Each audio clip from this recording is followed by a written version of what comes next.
Hey everybody, it's Adam from UTV Rides. Thank you for helping us hit 100 followers. Super exciting. You can now look for our channel by simply typing youtube.com/c/UTVrides and it'll bring it up. You don't have to remember that long string of numbers or do a search for us in the search bar on YouTube. You'll be able to find us. So moving forward, we want to get 100 more subscribers and then from there. So we're going to have a contest. So enter this contest, comment in this video, share it with your friends, get them to subscribe.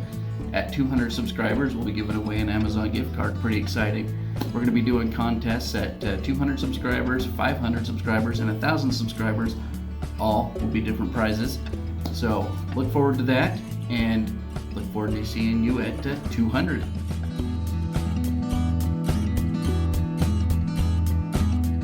Hey everybody, Adam from UTV Rides. In this video, we're replacing the Swaybar Links on our 2018 CanAm X3 XRC. The reason we're replacing this is it goes back to April. So in April we were cruising along a field on a trail. There were some weeds, couldn't really see, and then all of a sudden like a little 3-foot little ravine.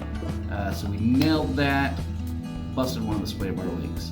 On that same ravine, not seeing it as well, we had 2014 Wildcat, blew out both front shocks, bent all the front end junk stuff, A-arms, everything, dented the frame, bent it. That machine ended up getting totaled. So then moving on, we replaced that with a factory Swaybar Link. Kudos to CanAm for having a machine that's all that would happen was a Swaybar Link would break. Back in June, we were riding Poison Spider down in Moab, busted the other Swaybar Link. So we decided to do some upgrades. So we ordered the ZRP Racing Swaybar Links. As you'll see in the video, they're way beefier and bulkier, and they're not going to break. And so we'll go from there. If you're replacing your Swaybar Links on your CanAm X3 and you're going with the ZRP Solinger Racing product Swaybar Link, what you're going to need to install it is a 6mm Allen for this side and a 17mm socket for this side, and a deep socket can help. All right, it's pretty simple. Just reach back in here, into one hole there, that hole there.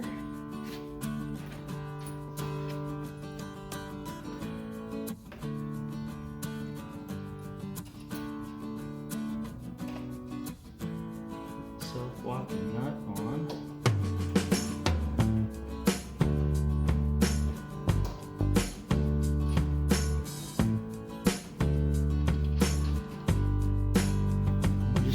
Bad boys up.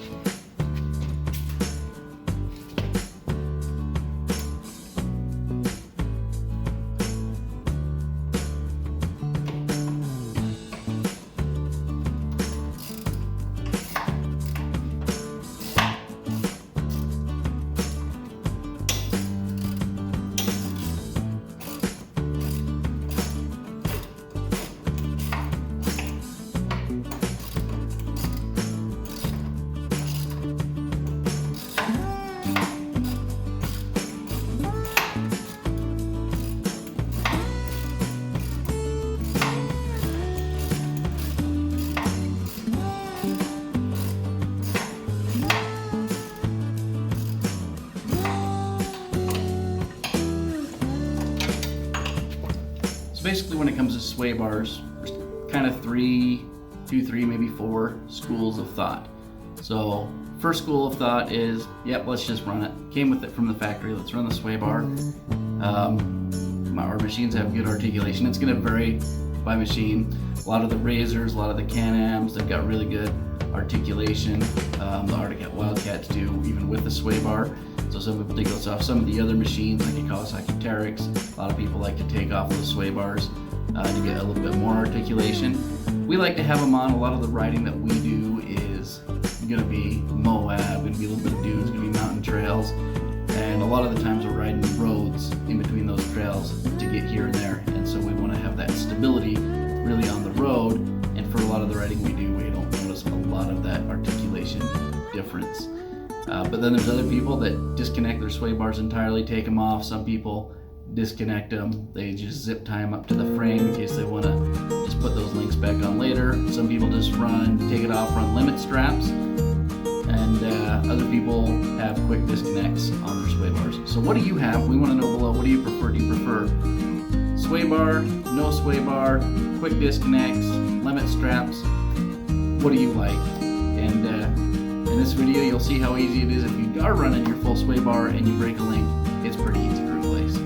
You can do it yourself. No real reason to have to take this to a repair shop to get this done. So take a look and let us know in the comments what you think. And if you haven't had a chance, there's a little red logo in the bottom corner of your screen. You can click that and subscribe. All done, looks amazing. We're gonna come on out, and it is time to do the driver's side.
In there if they're bad, and you can get that nut off, so you can pull these old ones off, so you'll be able to install your brand new, much more durable Swaybar Links.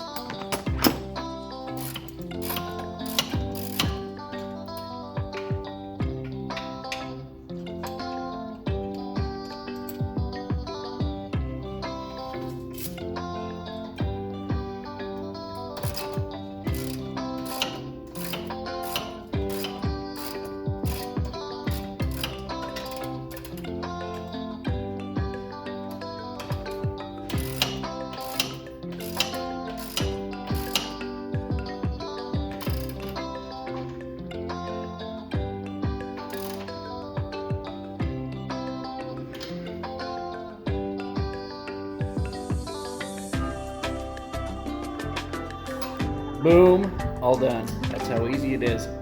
So next time your Swaybar links break, because maybe you don't see a ravine coming, you know how to replace them.